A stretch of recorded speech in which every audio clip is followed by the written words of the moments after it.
भारत की मिट्टियाँ, इससे रिलेटेड हम 25 क्वेश्चन यहाँ पे पढ़ेंगे। फिर यहाँ पे भारत की जलवायु, इससे रिलेटेड हम 25 क्वेश्चन यहाँ पे हम पढ़ेंगे। क्वेश्चन नंबर 1, भारत में मिट्टी का वर्गीकरण 6 प्रकार में किया गया है। जलोढ़, काली, लाल, लेटराइट, मरुस्थलीय और वन मिट्टी। ये वर्गीकरण जलवायु, चट्टान और स्थलाकृतिक विशेषताओं के आधार पर किया गया है। तो यहाँ पे मेरा क्वेश्चन कह रहा है कि भारत में मिट्टी कितनी प्रकार के पाए जाते हैं। तो भारत में यहाँ पे मिट्टी 6 प्रकार के पाए जाते हैं। तो यहाँ पे मेरा आंसर हो जाएगा 6। फिर यहाँ पे क्वेश्चन नंबर 2, जलोढ़ मिट्टी सबसे अधिक उपजाऊ मानी जाती है। यह नदियों द्वारा लाई गई मिट्टी होती है जो गंगा, ब्रह्मपुत्र और सिंधु घाटी में पाई जाती है।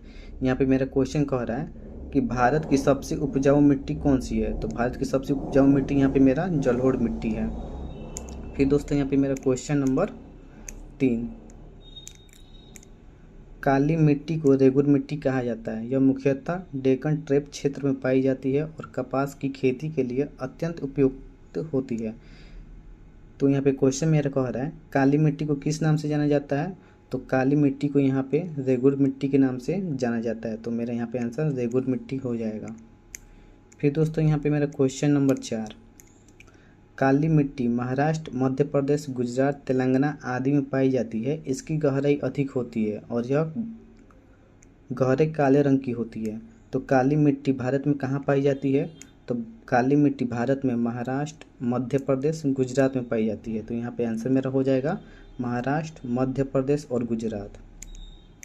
फिर दोस्तों यहाँ पे मेरा क्वेश्चन नंबर 5, रेगुर मिट्टी में जल धारण क्षमता अधिक होती है परंतु यह अधिक वर्षा से कठोर हो जाती है और दरारें उत्पन्न करती है। यानी रेगुर मिट्टी दरारें उत्पन्न करती है। तो काली मिट्टी की विशेषता क्या है।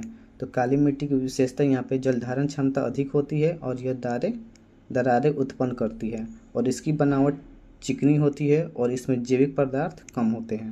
फिर दोस्तों यहाँ मेरा क्वेश्चन नंबर 6, लाल मिट्टी का रंग लोहे की अधिकता के कारण लाल होता है। यानी लाल मिट्टी का रंग लोहे के अधिकता के कारण लाल होता है। इसकी उपजाऊता कम होती है परंतु उर्वरक के उपयोग में इसे उपजाऊ बनाया जा सकता है। तो मेरा यहाँ पे क्वेश्चन कह रहा है लाल मिट्टी का रंग किस कारण होता है। तो लोहे की अधिकता के कारण इसका रंग लाल होता है। फिर दोस्तों यहाँ पे मेरा क्वेश्चन नंबर 7 है, लाल मिट्टी का विस्तार तमिलनाडु, कर्नाटक, तेलंगाना, उड़ीसा के झारखंड तक है। तो लाल मिट्टी भारत में कहाँ पाई जाती है। तो तमिलनाडु, कर्नाटक, उड़ीसा, तेलंगाना और झारखंड में लाल मिट्टी पाई जाती है। फिर दोस्तों यहाँ पे मेरा क्वेश्चन नंबर 8, लेटराइट मिट्टी अत्यधिक वर्षा वाले क्षेत्रों में पाई जाती है।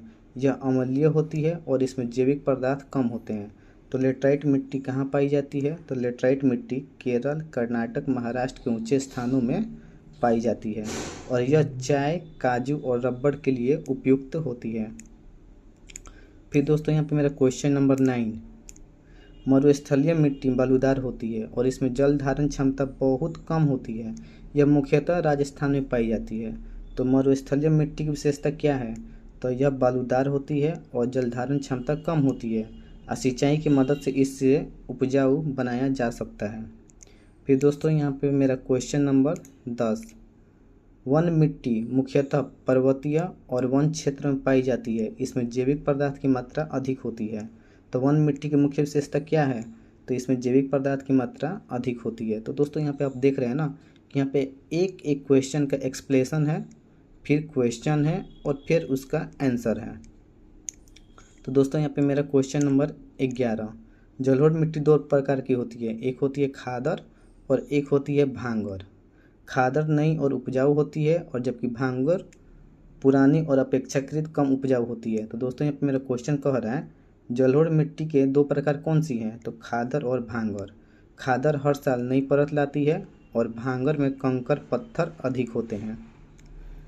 फिर दोस्तों यहाँ पे मेरा क्वेश्चन नंबर 12, खादर जलोढ़ मिट्टी नदी के नज़दीक मिलती है और हर वर्ष बाढ़ से बनने वाली उपजाऊ परत होती है। तो यहाँ पे क्वेश्चन कह रहा है खादर किस प्रकार की मिट्टी होती है। तो नई और अत्यंत उपजाऊ मिट्टी होती है और यह बाढ़ के बाद जमा होती है और हर साल नवीनीकृत होती है। फिर दोस्तों यहाँ पे मेरा क्वेश्चन नंबर 13, भांगर जलोढ़ मिट्टी की पुरानी परत होती है जो ऊंचे स्थलों में पाई जाती है। तो भांगर किस प्रकार की मिट्टी होती है? तो भांगर पुरानी जलोढ़ मिट्टी होती है। इसमें कंकड़, पत्थर और कंकरों की मात्रा अधिक होती है।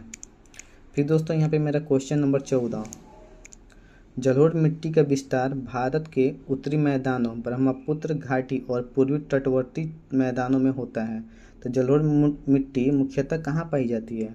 तो जलोढ़ मिट्टी गंगा, ब्रह्मपुत्र घाटी और उत्तरी मैदानों में पाई जाती है। तो दोस्तों अगर आपको ये वीडियो अच्छा लग रहा है तो प्लीज़ वीडियो को लाइक और चैनल को सब्सक्राइब जरूर कीजिएगा। फिर दोस्तों यहाँ पे हम क्वेश्चन नंबर 15, भारत के कुल क्षेत्रफल का लगभग 43% भाग जलोढ़ मिट्टी से आच्छादित है। तो भारत का कितना भाग जलोढ़ मिट्टी से ढका हुआ है? तो यहाँ पे 43%। तो इसका आंसर यहाँ पे 43 हो जाएगा। फिर दोस्तों यहाँ पे मेरा क्वेश्चन, लाल मिट्टी अधिकतर अवसादी चट्टानों के विघटन से बनती है और इसकी उपजाऊ मध्यम होती है। तो लाल मिट्टी किससे बनती है? तो अवसादी चट्टानों के विघटन से बनती है और यह हल्की अम्लीय होती है। फिर दोस्तों यहाँ पे क्वेश्चन नंबर मेरा 17, लाल मिट्टी को उचित उर्वरकों और सिंचाई से उपजाऊ बनाया जा सकता है। यानी लाल मिट्टी को उचित उर्वरकों और सिंचाई से उपजाऊ बनाया जा सकता है। तो यहाँ पे मेरा क्वेश्चन कह रहा है लाल मिट्टी की उपजाऊ कैसे बढ़ाई जा सकती है? तो उर्वरकों और सिंचाई से इसको उपजाऊ बनाई जा सकती है। और यहाँ पे लाल मिट्टी चावल, मूंगफली और मोटे अनाज के लिए भी उपयोगी होता है। तो दोस्तों यहाँ पे क्वेश्चन पूछ सकता है कि लाल मिट्टी किसके लिए उपयोगी होता है? तो चावल, मूंगफली और मोटे अनाजों के लिए उपयोगी होता है। फिर दोस्तों यहाँ पे मेरा क्वेश्चन नंबर 18, काली मिट्टी मुख्यतः बेसाल्टिक चट्टानों के विघटन से बनती है। तो काली मिट्टी किस चट्टानों से बनती है? तो बेसाल्ट चट्टानों से बनती है। तो दोस्तों अगर आपको इसका पूरा क्वेश्चन का यानी टोटल 150 क्वेश्चन का अगर आपको PDF चाहिए तो मुझे कमेंट में बोल दीजिएगा, मैं आपको इस PDF का लिंक कमेंट में डाल दूंगा। तो दोस्तों अगर आपको ये वीडियो पसंद आया हो तो प्लीज़ वीडियो को लाइक और चैनल को सब्सक्राइब जरूर कीजिएगा।